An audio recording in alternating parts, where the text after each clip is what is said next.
G'day! In today's video, I'm opening up this iPhone 11, which is currently having an autofocus issue where it basically makes this weird ticking sound and all the photos come out blurred. I will be replacing it with a new iPhone 11 rear camera module, and this is how we're going to do it. So right now I've had it on my blue heat pad at 70 degrees Celsius, so it's fairly tacky. I do believe this screen has been replaced once before, going by the dust that's built up in the front here. So for me, opening this phone is going to be a lot easier than you guys opening your phone if you have never had the screen replaced or had it opened before. So I'm going to take out the two pentalobe screws here at the bottom, and they come out. And usually from here I use a flat metal pry tool, and what I do is I go straight down and then pry up. Or actually get the curvature to go away from the bottom of the display, as it may damage the bottom of the display. But heat has definitely helped this particular phone. I'm just slowly sliding it along and pushing it up. Back in the day, I used to use a heat gun to be able to heat it up, but a heat pad works way better.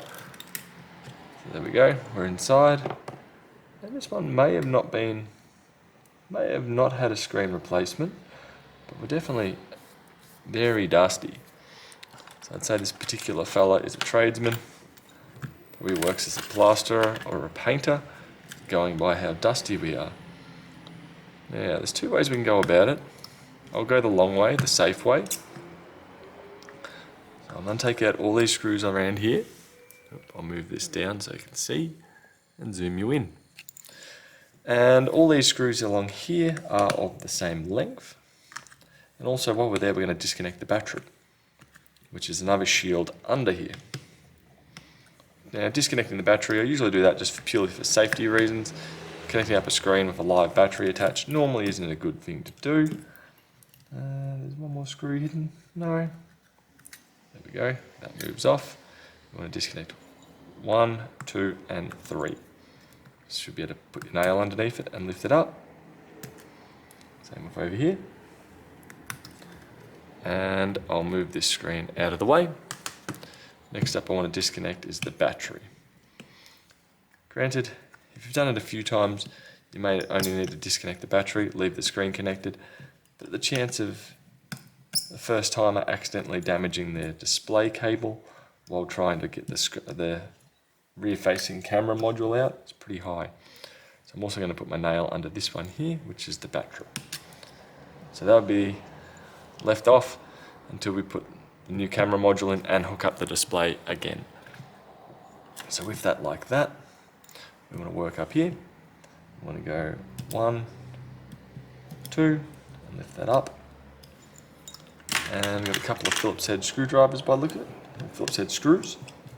Undo this bottom one, and one up here by the looks of it. Okay. And with that removed, this silver shield should come off, swing like a gate, and we're off. And now we've got the camera module. If I compare it with the one that I have got here,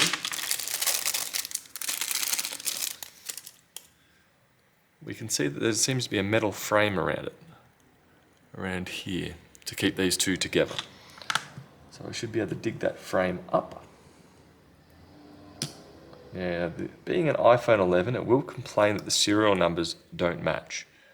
I'll assume it's this top one that's failed. Then this bottom one here looks relatively dust-free. This one has a fair bit of dust particles around it.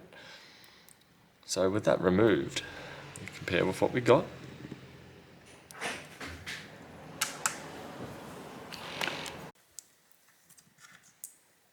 So it should be perfectly good. This will produce, as I said, an error message saying the serial numbers don't match. So as with newer devices, Apple has started serializing all the parts, which means if you swap them, they tend to complain.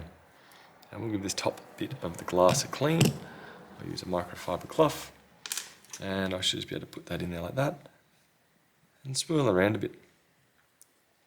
Move it to a new part, keep swirling.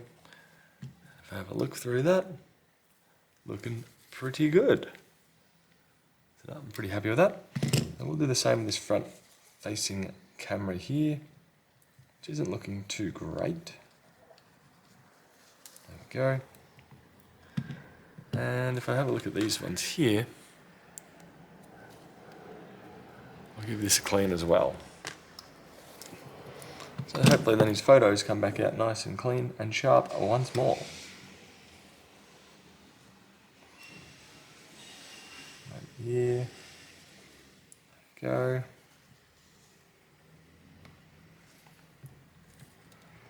No, I'm happy with that now.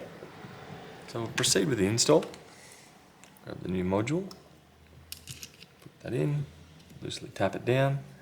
Should just be able to line up the connections and push down, and it should click into position. Same with the other side. Loosely line it up.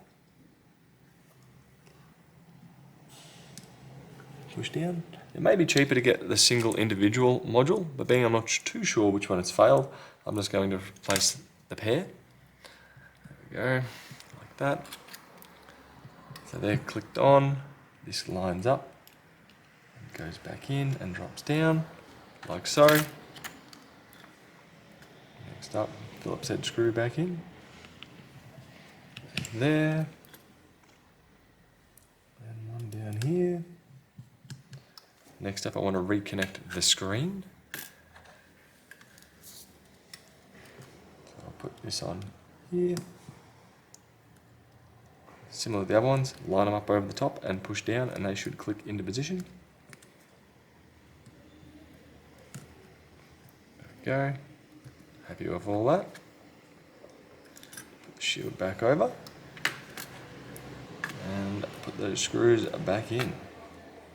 All these screws here, all the tri-point screws are of the same length. So you don't have to be concerned about where you got them from. One thing I did like about Apple with this one, how they consolidated down the amount of screws versus something like the iPhone 4 and the 4S, where they had, I reckon they had about 10 to 15 different screws. And they also had a very common issue where people would put one of the long screws in the wrong spot. It would screw into the main board and cause long screw mainboard damage, which wasn't a cheap fix for some people. Next up, I want to bend the battery back on and connect it up. I just kind of push this up like this so I can get this particular shield under there, like so.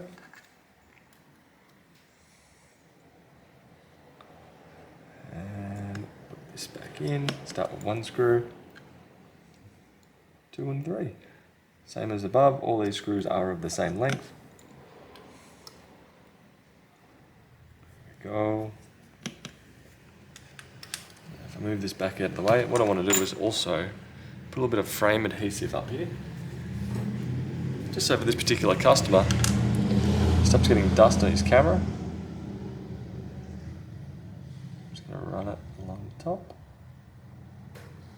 Might look too pretty, but if it functions, it is good.